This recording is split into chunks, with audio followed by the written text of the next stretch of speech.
Hi friends, ఈరోజు అందరికీ ఎంతో ఇష్టమైన చికెన్ దమ్ బిర్యానీ ఎలా ప్రిపేర్ చేయాలో చూసేద్దాం రండి. చాలా అంటే చాలా ఈజీ అండ్ టేస్టీగా ఉంటుందండి. నేను చెప్పిన మెజర్మెంట్స్తో చేయండి, 100% కుదురుతుంది. ముక్క కూడా చూడండి ఎంత జ్యూసీగా ఉందో. ఇలా ప్రెస్ చేస్తే మనం ముందుగా తెచ్చించుకున్న చికెన్ని 2 టేబుల్ స్పూన్ ఉప్పు, 1 స్పూన్ పసుపు వేసుకొని బాగా 3 to 4 టైమ్స్ వాష్ చేసుకోవాలండి. నీసు స్మెల్ అనేది పోతుంది చికెన్కి. తర్వాత దాన్ని ఒక బౌల్లోకి ట్రాన్స్ఫర్ చేసుకొని 1 స్పూన్ కారం, 1 స్పూన్ ఉప్పు, 1 table spoon masala, 1 table spoon ధనియాల పౌడరు, 1 టేబుల్ స్పూన్ అల్లం వెల్లుల్లి పేస్ట్, ఒక 300 గ్రామ్స్ పెరుగండి, అంటే ఒక పెద్ద స్పూన్తో 2 టేబుల్ స్పూన్స్. తర్వాత చికెన్ మసాలా అండి, నేనైతే ఎవరెస్ట్ చికెన్ మసాలా వాడతాను. తర్వాత జస్ట్ 1/2 టేబుల్ స్పూన్ పసుపు వేసి ఇంకో మిక్సీ జార్లోకి ఒక 5 నుంచి 6 పచ్చిమిర్చి, కొంచెం పుదీనా, కొంచెం కొత్తిమీర కలిపి గ్రైండ్ చేసుకోవాలండి. ఆ పేస్ట్ను కూడా దీనిలో వేసుకోవాలి చికెన్లో. అంతే. బిర్యానీ మసాలాలు, దాల్చిన చెక్క, లవంగాలు, యాలకులు, బిర్యానీ ఆకు, జాపత్రి, అన్ని బిర్యానీ మసాలాలు కూడా అన్నీ వేసుకొని బాగా మిక్స్ చేసుకోవాలండి. మినిమం 5 minutes మిక్స్ చేసుకోవాలి. మొత్తం ముక్కకి పేస్ట్ అనేది బాగా పట్టాలండి. మనం హ్యాండ్స్తో మిక్స్ చేస్తేనే ముక్కకి మంచిగా ఫ్లేవర్ అనేది, మొత్తం మసాలా ఫ్లేవర్స్ పడతాయి. ఒక 5 minutes అలా బాగా కలుపుకొని ఈ విధంగా నేను చూపిస్తున్న విధంగా కలుపుకోవాలండి. పీస్ టు పీస్ కదలాలి, అప్పుడే బాగా పడుతుంది మసాలా. మనం అలా కలుపుకున్న చికెన్ని ఒక 3 to 4 hours ఫ్రిడ్జ్లో ఉంచుకోవాలండి. ఇంకో సైడు ఒక బౌల్ తీసుకొని దాంట్లో ఒక గ్లాస్ బియ్యానికి 3 గ్లాసులు వాటర్ పోయాలండి. 3 గ్లాస్ వాటర్ పోసేసి దాంట్లో బిర్యానీ ఆకు, లవంగాలు, యాలకులు, జాపత్రి, షాజీరా అన్నీ బిర్యానీ మసాలాలన్నీ యాడ్ చేసుకోవాలండి.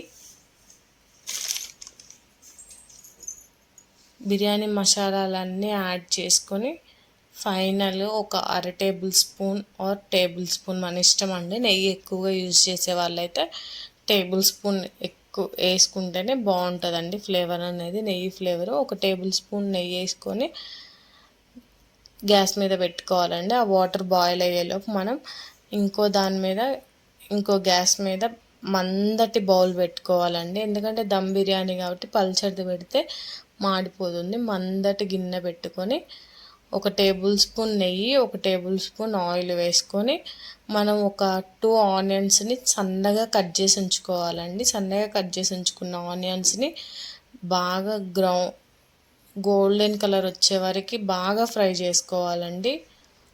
లైట్ గోల్డెన్ కలర్ వచ్చేలాగా ఫ్రై చేసుకొని అవన్నీ ఒక సైడ్కి తీసుకోవాలండి. అంతలోపు మన వాటర్ కూడా బాయిల్ అయిపోయి ఉంటాయి.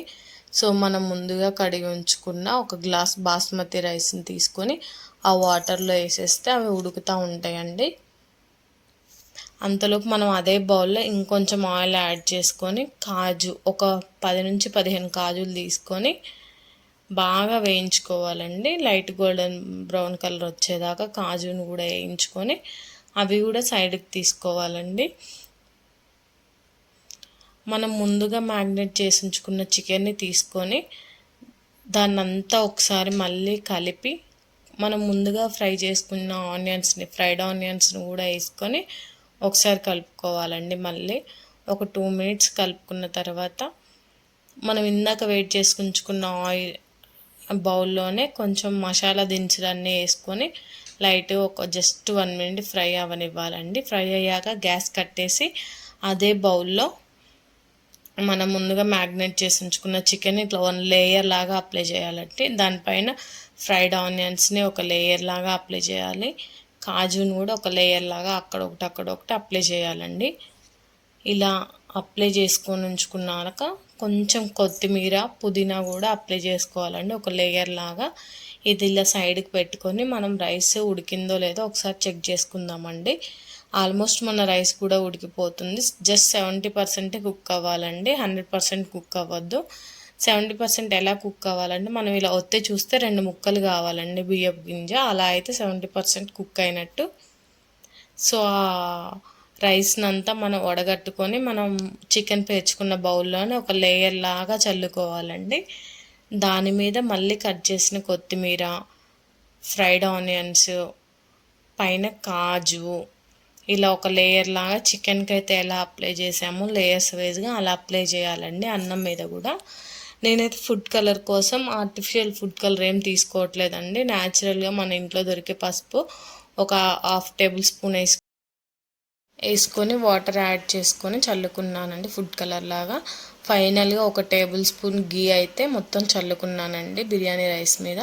చల్లుకొని స్టవ్ వెలిగించి మందపాటి బౌల్ని తీసుకెళ్ళి స్టవ్ మీద పెట్టి మూత, ఆవిరి బయటికి రాకుండా గట్టిగా మూత పెట్టేయాలండి. గోధుమ పిండితో అయినా చుట్టూ కవర్ చేయొచ్చండి అంచులో. అలా కాకపోయినా మనం ఒక బౌల్లో వాటర్ పోసి దానిపైన బరువు పెట్టినా కానీ ఆ ఆవిరికి కుక్ అవుతుందండి. నేనైతే అలానే చేసేస్తాను. ఇంతే అండి, ఫైనల్గా మన బిర్యానీ రెడీ అయిపోయింది. హై ఫ్లేమ్లో 5 మినిట్స్ ఉంచి తర్వాత మీడియం ఫ్లేమ్లో 25 మినిట్స్ ఉంచాలండి. బిర్యానీ రెడీ అయిపోతుంది. Please share, like and comment for more videos.